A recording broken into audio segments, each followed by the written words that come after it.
Washington, D.C. is a city that gets packed with visitors from around the world. But here's a tip. If you're traveling on business and want to get away from the crowd, just a 15-minute drive from the monuments stands the Washington National Cathedral, a place of true escape. And if you want, even a little adventure. I'm Vanessa Yurkevich. And I'm Chris Moody. We travel a ton for work, and so do you. But you can still get in a bit of adventure before you have to hop back on that plane. The National Cathedral looks ancient, but it was actually completed in 1990. Charles Fulcher is the director of visitor programs at the cathedral, which offers behind-the-scenes tours. One of the most asked questions people have when they come to the cathedral is, how do we get up top? Getting to the top is an adventure in itself. You go up, and up, and up. It's pretty narrow. Yes, and don't worry, the stairs will not get any narrower from this point up. Do people freak out sometimes? I have conducted one of these climbs where there was a minor freak out. But the payoff at the end is worth the effort. Where we are right now, you cannot get higher.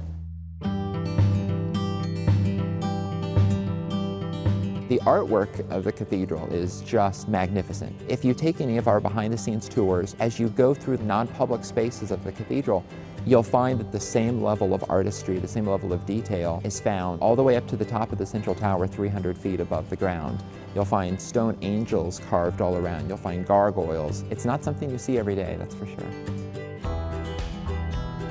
There are lots of stories that people will tell about gargoyles and grotesques alike, that they're designed to keep evil spirits away. There are lots of medieval stories like that.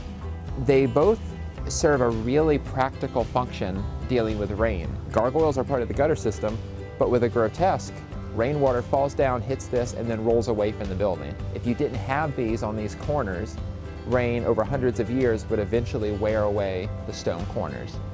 That's not as sexy a story as the evil creatures on the outside of the building. That's the very functional side. To see one of the most popular grotesques, you've got to crawl through some more narrow spaces.